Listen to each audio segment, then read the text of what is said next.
아기자기님 조세호가 출연자와 함께 이끌어가는 토크 릴레이 프로그램이 있죠. 유키즈 언더블럭이라고 하는 프로그램이 있습니다.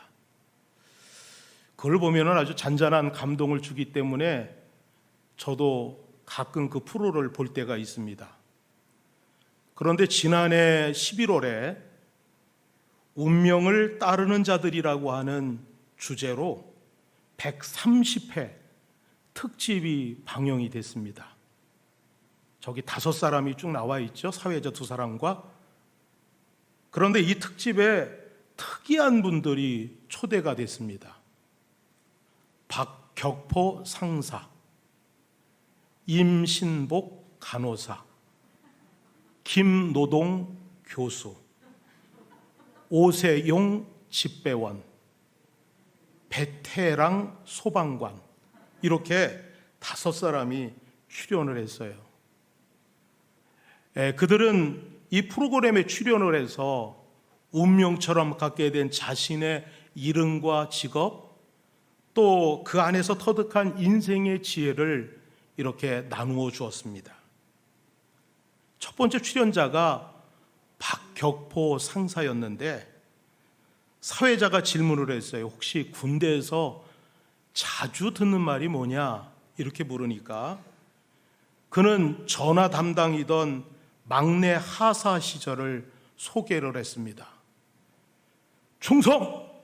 부사관 소속 박격포 하사입니다. 무엇을 도와드릴까요? 이렇게 전화를 받으면 거의 다 야, 네가 박격포면만 아는 미사일이야. 어디서 장난질 치고 있어? 머리 꼬라박아! 이런 이야기를 수없이 들었다고 합니다.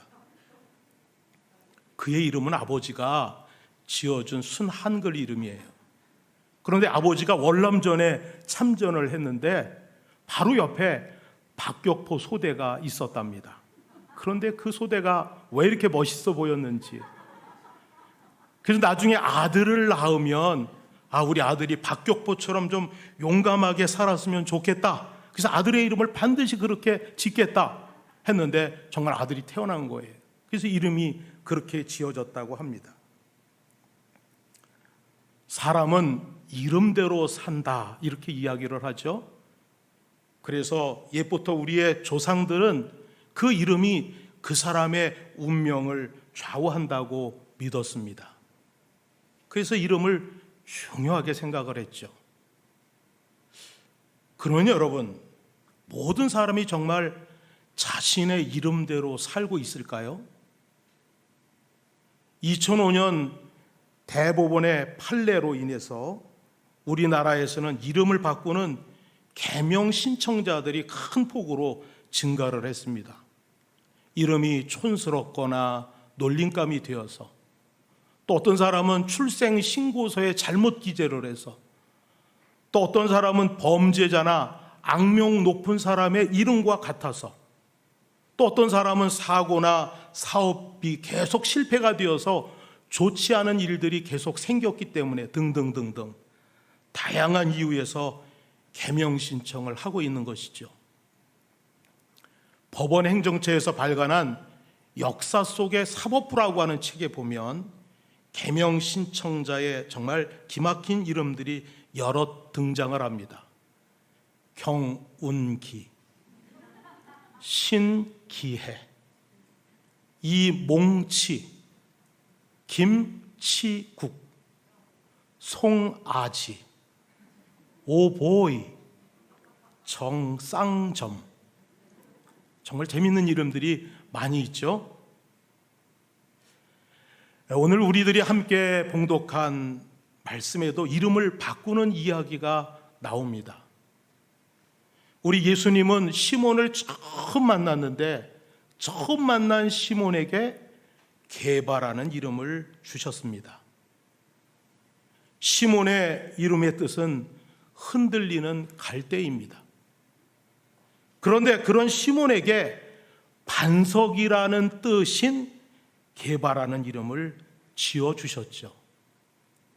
게바는 아람어이고 이 아람어를 다시 헬라어로 바꾸면 이름이 베드로입니다. 게바와 베드로는 같은 이름이죠. 예수님은 시몬이 장차 초대교회에서 반석 같은 존재가 될 것이라고 우리 주님은 내다보신 거예요. 지금은 시시합니다. 그리고 허물투성이고 작은 바람에도 크게 흔들리고 그렇게 연약하고 부족한 그런 사람이지만 장차 큰 반석과 같이 요동하지 않고 교회를 이끌어갈 지도자 곧 제목이 될 것이라고 우리 주님은 보신 것이었습니다. 예수님은 시몬에게 게바라고 하는 이름을 붙여주심으로 장차 그가 어떤 사람이 될 것인지를 믿음으로 선포를 하셨던 것이죠. 성경에는 이름이 바뀌는 일들이 많이 있었어요. 그런데 성경에서 이름을 바꾸는 사건은 결코 사소한 사건이 아닙니다. 왜냐하면 이름이 그 사람을 나타내기 때문이죠. 이름을 바꿨다라고 하는 것은 단지 부르는 호칭이 바뀌었다라고 하는 것을 의미하는 것이 아닙니다. 이름을 바꾸는 것은 인생을 바꾸는 것과 같습니다. 이름을 바꾸는 것은 운명을 바꾸는 것과 같습니다.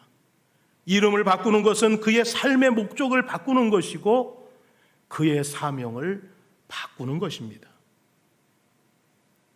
예수님께서 시몬에게 게바, 즉 베드로라고 하는 새로운 이름을 주신 이후에도 시몬이라고 부르는 일들이 성경에 여러 번 기록되고 있습니다. 예수님께서 제자들과 함께 최후의 만찬을 하시면서 나는 곧 십자가에서 달려 죽임을 당할 것이다, 그렇게 제자들에게 이야기를 했습니다. 그런데 제자들은 예수님이 하는 말에 전혀 관심이 없어요. 그 말의 의미도 알지 못한 채 주님 앞에서 그들은 누가 더 크냐라고 하는 것을 가지고 서로 다투었습니다. 그러자 예수님께서 베드로에게 이렇게 말씀을 하십니다. 시몬아, 시몬아, 보라, 사탄이 너희를 밀가부르듯 하려고 요구를 하였다.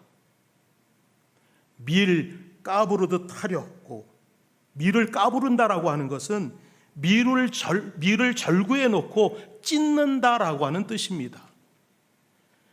결과적으로 사탄이 시몬을 이겨 버린다라고 하는 이야기죠. 시몬은 베드로라고 하는 새로운 이름을 얻었지만 여전히 자리다툼을 하다가 사탄에게 놀림감이 되는 시몬일 뿐이었습니다. 마지막 만찬을 마치신 예수님은 제자들을 데리고 겟세마네 동산으로 올라가셨습니다. 내 마음이 매우 고민하여 죽게 되었으니 너희는 여기 머물러 나와 함께 깨어 있으라, 이렇게 부탁을 하시면서 올라가시죠. 그리고 우리 예수님은 땀이 핏방울이 되어 땅에 떨어지도록 고통스러운 기도를 드리셨습니다. 그런데 기도를 마치고 제자들에게 와보니까 제자들은 모두 잠에 골아 떨어져 있었습니다. 그 모습을 보시고 예수께서 이렇게 말씀하셨습니다. 시몬아, 자느냐? 내가 1시간도 깨어 있을 수 없더냐? 시몬은 베드로라는 새 이름을 얻었지만 여전히 육신의 연약함을 이기지 못하는 시몬이었습니다. 예수께서 십자가를 지실 것을 제자들에게 말씀하시자 베드로는 그 자리에서 이렇게 장담을 합니다. 주여, 내가 주와 함께 오게도 죽는 데에도 가기를 각오하였나이다. 그런데 여러분, 그 결과는 무엇입니까? 누가복음에서는 이렇게 말씀합니다. 주께서 돌이켜 베드로를 보시니 베드로가 주의 말씀 곧 오늘 닭 울기 전에 내가 3번 나를 부인하리라 하심이 생각나서 밖에 나가서 심히 통곡하니라. 여기서 여러분 베드로를 보시니라는 말에 헬라어 원문의 뜻은 뭐냐면 사랑과 연민의 눈으로 바라보다라는 뜻입니다. 예수님의 눈에 베드로는 여전히 겁 많은 어린아이와 같은 시몬일 뿐이었습니다. 예수님께서 부활하신 후 베드로는 2번이나 부활하신 예수님을 만났죠. 그런데도 그는 나는 물고기 잡으러 갈 거야, 그렇게 다른 제자들을 부추겨서 함께 옛 어부의 생활로 돌아갑니다. 그러자 예수님께서 베드로를 찾아오셔서 이렇게 물어보시죠. 요한의 아들 시몬아, 내가 나를 사랑하느냐? 요한의 아들 시몬아, 내가 나를 사랑하느냐? 요한의 아들 시몬아, 내가 나를 사랑하느냐? 이렇게 예수님은 거듭 질문을 하셨습니다. 시몬은 베드로라는 새 이름을 얻었지만 그는 주님을 정말 아가페의 사랑으로 온 몸과 마음으로 사랑하지 못하는 시몬의 자리에 머물러 있었습니다. 여러분은 혹시 분이엘의 씨름이라고 그런 단어를 여러분들이 알고 계시나요? 그래요. 야곱이 분이엘에서 하나님의 사람과 대결한 싸움이죠. 그런데 이 싸움은 내가 누구인지를 자각하는 씨름입니다. 하나님은 우리를 이스라엘이라고 부르시죠. 그런데 나는 나를 야곱이라고 우깁니다. 너는 야곱, 사기꾼 야곱이 아니야, 이스라엘이야. 아니요, 내가 어떻게 이스라엘입니까? 나는 야곱입니다. 지금까지도 사기꾼으로 살았고 지금도 야곱으로 살고 있고 앞으로도 이 운명은 바뀌지 않을 겁니다. 나는 영원한 사기꾼 야곱입니다. 아니야, 너는 야곱이 아니야. 이전에는 야곱이었을지 몰라도 이제는 아니야, 너는 이스라엘이야. 하나님의 사람 이스라엘. 아니요, 저는 야곱입니다. 이것이 밤새 씨름한 분이엘의 싸움이었어요. 이 분이엘의 싸움에서 야곱은 새로운 이름을 받습니다. 이스라엘. 아, 나는 이스라엘이구나. 나는 눈앞에 이익에 급급해 사기나 치는 그런 야곱이 아니구나. 나는 에서의 군대 앞에서 밤새 두려워하며 떨 그런 존재가 아니구나. 나는 열국의 아비가 될 존재이고 하나님의 나라를 이어갈 약속의 사람이구나. 분이엘의 씨름을 통해 야곱은 자신의 새로운 정체성을 갖게 되었습니다. 베드로는 시몬이라고 하는 이름과 게바라고 하는 이름 사이에서 오락가락하며 살았습니다. 주는 그리스도시요 살아계신 하나님의 아들입니다라고 고백을 할 때 분명 그는 베드로였습니다. 그러나 다른 제자들과 함께 누가 더 높으냐를 다툴 때는 그는 시몬이었습니다. 내가 주와 함께 오게도 죽는데도 가기를 각오하였나이다, 이렇게 말을 할 때 그는 베드로였습니다. 그러나 주님께서 피땀을 흘리며 기도하실 때 코를 골며 자고 있는 그는 시몬이었습니다. 내가 주와 함께 죽을지언정 주를 부인하지 않겠습니다, 이렇게 장담할 때 그는 베드로였습니다. 그러나 자그마한 여종 앞에서 나는 내가 말하는 것이 무엇인지 알지 못하고 깨닫지도 못하겠다, 이렇게 주님을 부인할 때 그는 시몬이었습니다. 모두 주를 버릴지라도 나는 결코 버리지 않겠나이다, 이렇게 큰 소리 칠 때 그는 베드로였습니다. 하지만 내가 나를 사랑하느냐? 그런 주님의 질문에 고개를 들지 못하고 저는 오직 친구 사이의 우정 정도로만 주님을 사랑할 수가 있습니다, 그렇게 고백하는 그는 분명 시몬이었습니다. 그런데 여러분, 이 베드로의 모습이 바로 오늘 우리들의 모습인 것을 부인할 수가 없습니다. 우리는 예수를 믿음으로 옛사람을 버리고 새 사람이 되었습니다. 그런데 여전히 새 사람과 옛사람 사이에서 오락가락하며 살고 있는 것이 우리들의 모습입니다. 때로는 시몬처럼 누가 더 크냐, 누가 더 높으냐 다투기도 합니다. 때로는 시몬처럼 육신을 이기지 못하고 육신의 본능을 따르기도 합니다. 때론 시몬처럼 믿음을 지키는 일에 어려움이 다가올 때면 어린아이처럼 믿음을 저버리고 그리고 숨기도 합니다. 때론 시몬처럼 주님을 사랑한다고 하면서도 주님을 위해 살지 못하고 주님을 위해 죽지도 못합니다. 내 안에도 시몬과 베드로가 함께 살고 있기 때문입니다.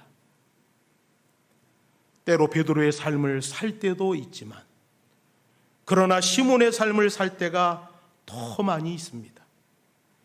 때로는 내 안에서 시몬과 베드로가 치열한 싸움을 벌여서 마음이 찢어질 듯 고통스러울 때도 있습니다. 그래서 우리는 사도 바울처럼 이렇게 탄식을 합니다. 내가 원하는 바 선은 행하지 아니하고 도리어 원하지 아니하는 바 악을 행하는도다. 오호라 나는 곤고한 사람이로다. 이 사망의 몸에서 누가 나를 건져내랴. 그런데 여기서 우리는 다시 한번 오늘 본문의 말씀을 주목해 볼 필요가 있습니다. 내가 시몬이니 장차 게바라 하리라. 내가 시몬이니 장차 게바라 하리라. 지금은 시몬이라는 것입니다. 아직은 게바 베드로가 되지 않았다라고 하는 것이죠. 그러나 나중에는 훗날에는 내가 반드시 게바라고 불리게 될 것이라고 우리 주님은 말씀하고 있는 것입니다. 주 13세기 제노바의 대주교가 성인들의 정기를 기록해서 책을 하나 썼는데 그 책이 황금전설이라고 하는 책입니다. 여러분들이 잘 아시는 쿠어바디스 도미네, 주여 어디로 가시나이까라는 소설이 이 황금전설에 기록된 내용을 기초로 만들어졌죠. 그런데 이 책은 베드로가 십자가에 달리게 되었을 때 최후의 순간을 이렇게 기록하고 있어요. 나의 주님은 하늘에서 오셔서 바로 세운 십자가에 달리셨습니다.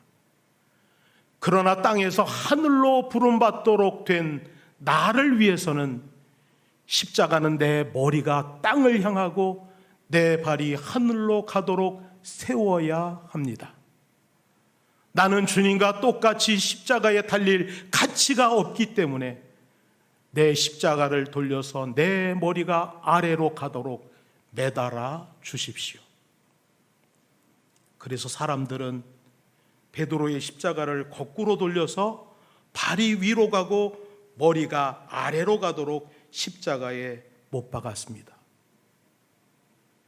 베드로는 반석이라는 이름답게 죽음을 앞에 두고도 전혀 흔들리지 않는 든든한 사람의 모습이었습니다.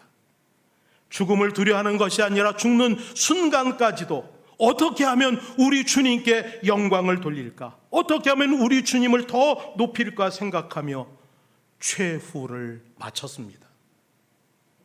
사랑하는 여러분, 여기에 우리 믿음의 근거가 있습니다.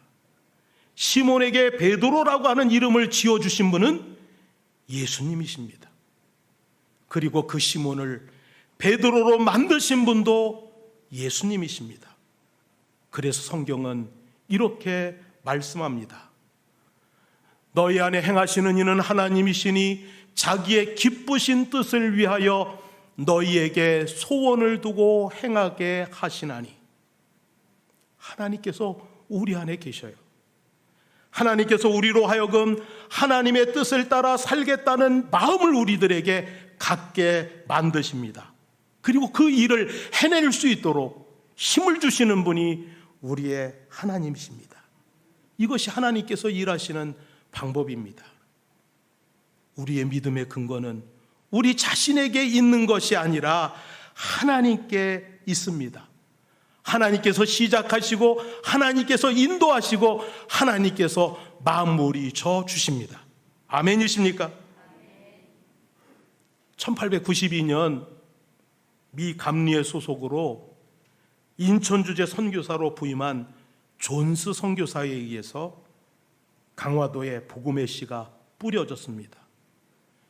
그에 의해서 교산교회가 세워지고 이어서 홍익교회가 세워졌습니다. 그런데 홍익교회 교인들이 세례를 받은 것을 기념으로 해서 그 세례받은 사람들이 모두 새 이름으로 자기의 이름을 바꾸기로 결의를 했습니다. 부모에게 받은 성은 제외하고 돌림자 일자를 넣어가지고 이름을 지었는데 방능일, 권신일, 종순일. 그래서 한국 기독교 교회사에 보면 그렇게 이름을 바꾼 강화도의 교인들이 약 60여 명이 되었다고 합니다. 그들은 계명하면서 이렇게 말을 했습니다. 예수님을 믿고 세례를 받는 건 거듭난 증거입니다. 옛사람은 죽고 새 사람으로 태어났으니 새 이름을 짓는 게 마땅합니다. 그들은 계명한 이름으로 족보의 이름까지 바꾸었습니다. 그렇게 함으로 새로운 삶을 그들이 살고자 각오를 결심을 했던 것이죠. 그런데 그들은 이름만 계명한 것이 아니고 그에 걸맞은 삶을 살려고 노력을 했는데 그 중에 대표적인 인물이 종순일이라고 하는 사람입니다. 그분은 그 동네에 굉장히 큰 부자였어요. 그런데 동네 많은 사람들에게 돈을 빌려주고 사채 이자를 통해서 큰 부자가 되었던 사람이죠. 그런데 어느 날 1만 달란트 탕감받은 신하가 100데나리온 빚진 자의 빚을 탕감하지 않아서 옥에 갇혔다라고 하는 말씀을 듣고 그가 큰 충격을 받았습니다. 그리고 결심을 하죠. 그는 즉시 자기에게 빚진 사람들을 다 자기의 집으로 불러들여서 빚 문서를 찢어버리고 빚을 모두 탕감해 주었다고 합니다. CCM 가수 조준모라고 하는 사람의 곡 중 십자가에서라고 하는 찬양이 있습니다.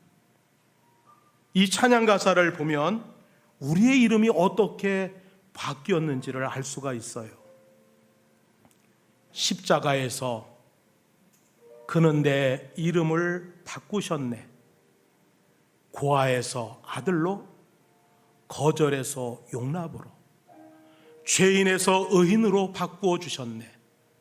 저주에서 축복으로, 원수에서 연인으로, 창기에서 신부로 바꾸어 주셨네. 십자가에서 그는 내 이름 바꾸셨네. 우리는 예수 그리스도로 말미암아 새로운 존재가 되었습니다. 우리는 예수 그리스도로 말미암아 새로운 신분을 받았습니다. 그리고 하나님과 새로운 관계를 맺게 되었습니다. 성경에는 여러 가지 새 이름으로 우리를 부르고 있죠. 주 안에서 우리는 그리스도인입니다. 우리는 택하신 족속이고 왕 같은 제사장이고 거룩한 나라이고 하나님의 소유된 백성입니다. 우리는 세상의 소금과 빛이고 우리는 하나님의 성전이고 그리고 그리스도의 몸입니다. 하나님은 우리 드림교회에도 새 이름을 주셨습니다. 하디 기념교회. 하나님이 지어주신 이름, 주 안에서 받은 새 이름이야말로 정말 너무 소중하고 자랑스러운 이름입니다. 내가 받은 새 이름에는 하나님이 보시는 나의 정체성과 내가 살아야 할 삶의 비전과 사명이 그 이름 속에 들어 있습니다. 새 이름으로 존재하시고, 새 이름으로 관계를 맺으시고, 새 이름에 합당한 삶을 사시고, 새 이름대로 사명을 온전히 감당하시는 복된 드림교회 성도들이 다 되시기를 주님의 이름으로 축원합니다. 축원합니다. 이 시간에 여러분들과 같이 함께 부를 찬양은 은혜라고 하는 찬양입니다. 모든 것이 다 은혜이죠. 우리에게 특별히 새 이름을 주시고 시몬의 삶을 살 때가 더 많은 우리들을 끝까지 믿어주시고 참아주시고 주님의 계획대로 우리를 빚어가시는 그 모든 것이 은혜인 것을 이 시간 고백하는 시간이 되었으면 좋겠습니다.